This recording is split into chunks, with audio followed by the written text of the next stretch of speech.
Stark County 911. Yes, I got a house fire going on here on Zumbrum Road to my neighbors. A house fire leads to a gruesome discovery. A beloved coach and mother murdered. Now an unlikely suspect is accused of the crime. And he was one of the last to leave as he watched the property and the victim burn.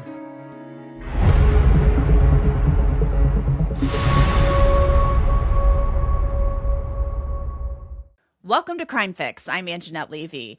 I have kind of a mysterious case for you today, and it's mysterious because we have more questions about it than answers. Ericka Kramer had what looked like a wonderful, wonderful life. She was a loving mother, a cheerleading coach in Ansonia, Ohio. That's a small village northeast of Dayton. Kramer owned a farm where she also raised golden retrievers. Tragically, Ericka Kramer's picture-perfect life came to a tragic and senseless end on April 10th. A neighbor called 911. Stark County 911. Yes, I got a house fire going on here on Zumbrum Road to my neighbors. Okay, what's the address? My address is just right down the road from me. East I don't know or what their west? address is. What's that? Are you at 2723? Possibly. How bad is it? Smoke's coming out everywhere, but I see two vehicles home. I tried to call them. There was no answer, but I don't know if anybody's home, if they're in the house. I don't know. Okay, your name? Your phone number? Yep. You see any flames? I don't see any flames, but there's smoke coming everywhere. Okay, we'll get them right there. When firefighters got there was a lot of smoke, and I mean a lot. On Scene 24 was there as firefighters worked to put the flames out at this large home. The fire was burning on the second floor. But the sheriff would later say there was someone at the scene that stood out. Peyton Beam, a new volunteer firefighter at the Ansonia Volunteer Fire Department.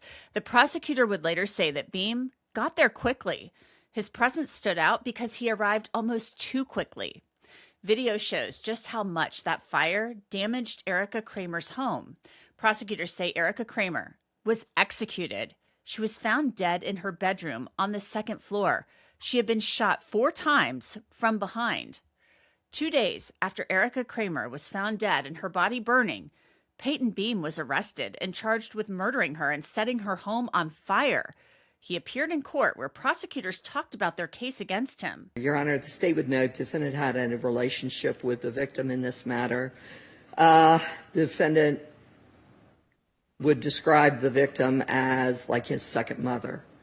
The state would note that in this situation there is evidence the state believes supports the fact that the victim in this matter was executed by the defendant. She was shot twice in the back and twice in the head. Her body was then drenched in what appears to be gasoline and the house set on fire to cover this crime. Defendant then left, returned, or went home, and then was called out as a firefighter to respond to this scene. Under the guise of being the firefighter, he was one of the first individuals to get to the property with a house on fire, and he was one of the last to leave as he watched the property and the victim burn. Because of the seriousness of this offense, and the state would understand he has no prior criminal history, and he does have a residence here in Stark County, but the seriousness clearly outweighs those things, and the safety to this community is paramount. Peyton Beam's attorney painted a much different picture of his client to the judge. Mr. Beam also feels a great loss of a person that he was dear to him. We stand on the proposition that the presumption before you is that he is innocent. And even though that there's facts in this case that are trying to be put on him, he insists that they're not true. He's a local young man. He's 22 years old. He has parents that are in the courtroom today that live in this community. He has no criminal record at all in any regard, and he had no interest in doing harm to the lady that was dreadfully killed. We understand that this needs to be looked at. His family feels that the person that did this is at large and that he is not the one that did it. The fact that the facts are gruesome, perhaps, doesn't really go to what the court looks at is he a danger to community? Based upon past, he was not. Will he show up for trial? In all probability, because he lives here and grew up here. I'm telling you that I think he'll show up, and he's never been a danger to the community, and he is not now. We've done some investigation in this case. We see some inferences, suggestions, so-called, if you make the right combination, if you're a police officer, it's circumstantial evidence. If you're an innocent person, it doesn't prove anything. So that's going to be sort of the way that's going to go back and forth so far.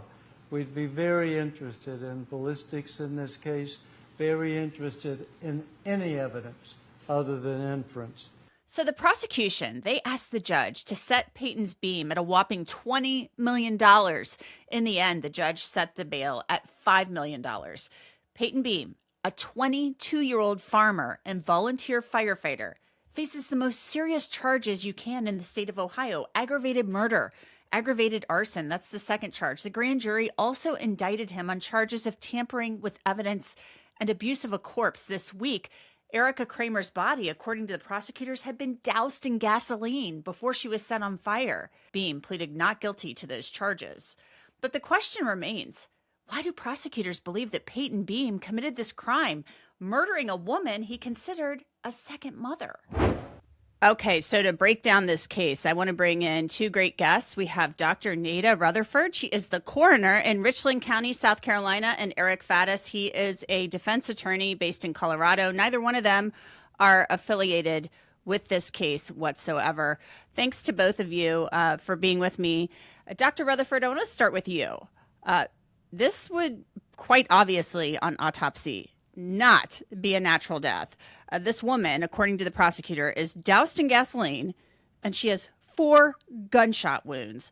So how do you make such quick work of this in tying this from a coroner's perspective to this guy, to this Peyton Beam?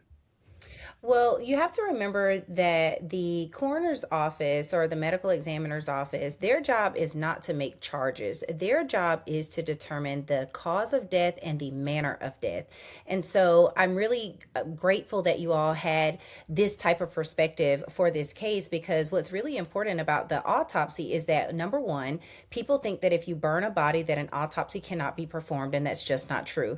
You have to really do some pretty intense thermal damage in order to not be able to do an autopsy. But even with bones, we're able to determine sometimes even stab wounds, because it often interrupts the bony areas that you're stabbing through. But in this case, we have a gunshot wound, and we have not one, but 4 of them. And so we know that this person would not probably be able to shoot themselves in the back or in the areas that were listed in the limited reports that we have. And so we know that this was a homicide more than likely. So we can already rule manner of death.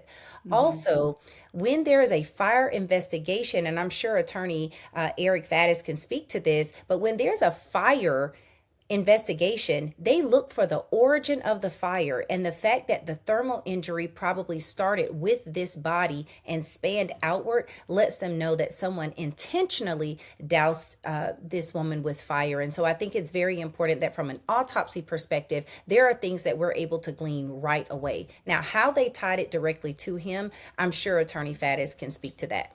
Yeah, I'm sure he can.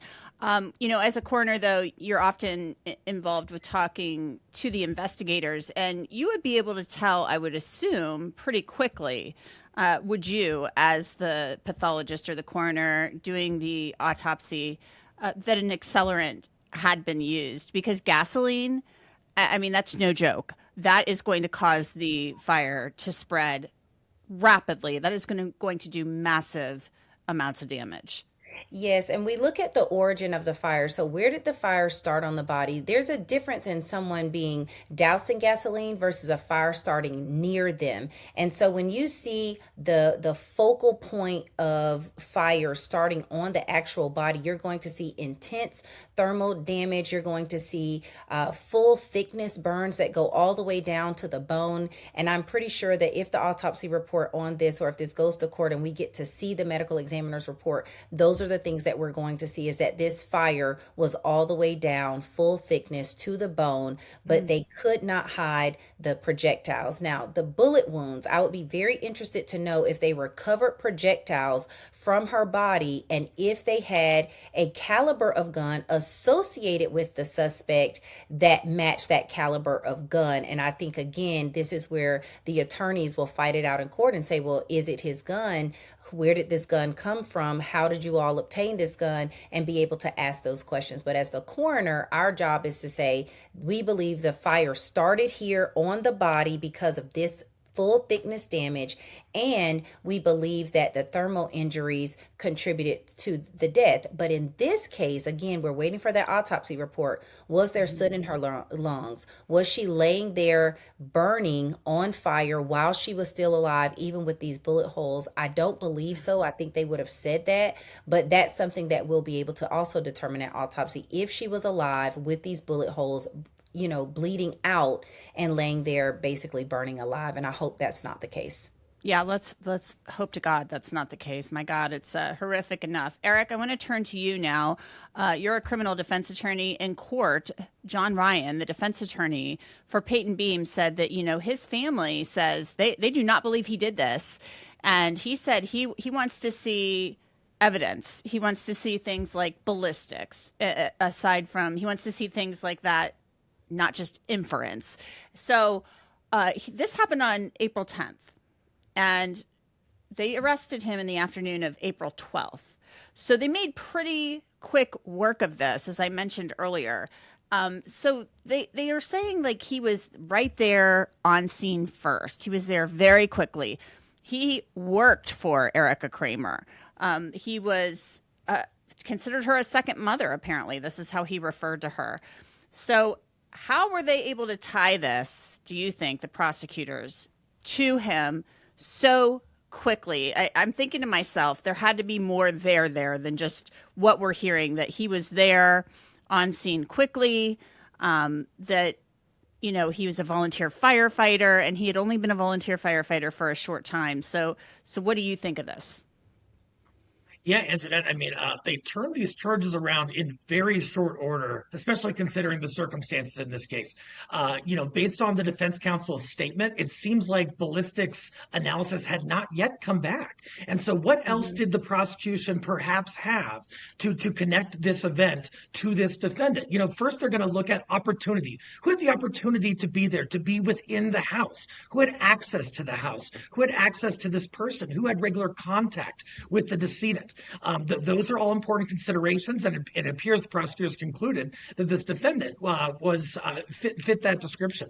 On top of that, there are some unique characteristics about this case that are tied to the defendant's identity. He is a volunteer firefighter. The body was doused in gasoline and set on fire, according to the prosecution. And then the people who are the person who was first at the scene after that fire had been ablaze is the defendant. And so, you look at, sometimes it's kind of cliche, but sometimes the suspect does return to the scene in some form or fashion. Here, the prosecution saying that happened in a matter of hours or less, I think. So there are some characteristics that could tie this defendant to this event, but there are still some questions and very limited details being disclosed at this point. And I want to go back to what you mentioned about the ballistics. I don't think there's any way they turned those ballistics around in 2 days or a day and a half. I don't think that happened. Maybe they were able to remove those shell or the bullets, pardon me, on autopsy, take them out. I don't know. Would they possibly be able to see what caliber they were? And they know that he has this type of gun. I don't know. You know, Nada, would they be able to take those out? And depending on how damaged they were and what type of ammunition where they were, would they be able to tell what caliber they were? Absolutely. So whenever a fire death happens, we typically do a full skeletal survey, which means that we get an x-ray from the top of the head all the way down to the bottom of the feet. And we're looking for any signs of injury that may be present on that x-ray. And so if they showed that these projectiles were still in the body, they're able to focus that autopsy around removing those projectiles in the safest way possible to be able to preserve them for later ballistics surveying and comparing it to whatever gun they think may have contributed to this. But I'd also like to take this time to mention that when a coroner does an investigation, remember, they're doing this in tandem or in collaboration with law enforcement, but it still must be independent. And so the coroner's line of questioning is going to fall on: when was this person last known to be alive? Who did they last speak to? Who was last seen coming to their house? Who did they last have contact with? We're going to look at their cell phone records. Who did they last speak to? Text messages, down to their shopping list. If they had groceries ordered, I remember one time we were able to help the police tie someone to a fire case because they had left a Chick-fil-A bag at the scene, and it was outside of the house, but it had a receipt on it. And so it showed us that they picked up this order and that it fell in line and in alignment with the timeline that we had in terms of them being in contact with this person who had asked them to go to Chick-fil-A for them. So there are so many little things that we can look at as the coroner's office in collaboration with law enforcement to help put together a timeline, because in this case, that's going to be imperative. Eric, let's talk a little bit about what Nada just said. She's talking about the timeline here. Who was at the house? Who last had contact with Ericka Kramer? Those are all very important things. And I think cell phone evidence could be key here. They would not have had that back in 1 to 2 days to file the initial charges. But now a little bit of time has gone by and a grand jury has indicted Peyton Beam on these additional charges of tampering with evidence, abuse of a corpse, things of that nature. So they may have some more information about his location back now. How do you defend this? If you look at everything, and let's say he was the last person to have contact with her, and he was the only person on the property, what do you do with this? Well, from defense perspective, you have to survey all potential defenses and try to ascertain, hey, are any of these potentially applicable? Do we need to investigate these defenses more? So, one question is, does the defendant have an alibi? Was he somewhere else? Is there someone else, a witness who can attest to that? But if he was assuming that he was the last person in contact with her and he was the only person at that scene when this incident occurred, that's going to be tough. Was there some kind of struggle inside? Was there some sort of physical altercation? Was there some sort of accident in terms of an accidental discharge? Now, 4 accidental discharges would be phenomenally implausible. Yeah. But I don't think there's 4 accidental discharges in the back and in the head, but not going to happen. So yeah, was there like I said, some kind of altercation within the house? Was there a possible alternative suspect who defense might look at? These are questions defense are going to be asking their client and investigating in these early stages. No doubt here. The motive here, though, while prosecutors don't have to prove motive, Eric, I am at a loss. We don't have enough information here. But this guy, even the prosecutors and the defense say this guy Peyton considered Ericka Kramer a second mother. So what's going on? What's going on? We know most of the time motives come down to things like money, love, greed, things like that. So So what's going on here?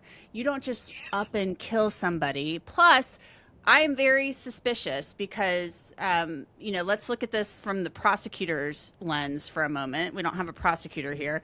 But I'm thinking to myself, this guy became a volunteer firefighter in March, according to the post from the Ansonia Volunteer Fire Department. He's a volunteer firefighter.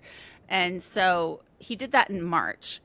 April 10th, Ericka Kramer is dead. So is it possible he did that in preparation for this homicide? Well, as Nita was saying, the timeline of the not only the specific incident, but also what led up to the incident can be very critical. It can give us clues. We can piece together from this information how this may have escalated into this incident. And so, Angenette, yeah, I mean, in looking at it from a prosecutor's perspective, and I used to be a prosecutor, you would see a person who just volunteered for the fire department, and then less than a month later or so, there is a body that is doused in gasoline and set ablaze. And then lo and behold, this gentleman is the first one to respond back to the scene, almost like he knew there was a fire there, or he was anticipating needing to go back. So those things are all really critical in terms of telling the story, how this could have played out.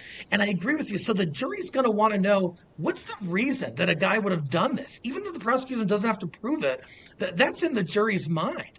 And so as a prosecutor, you've got to give them some plausible reason for that. Like you said, is it money? My understanding is he was doing some work for this person. I don't know if he was being paid. I imagine the amount of controversy couldn't have been so compelling to cause somebody to murder somebody else, but I don't know.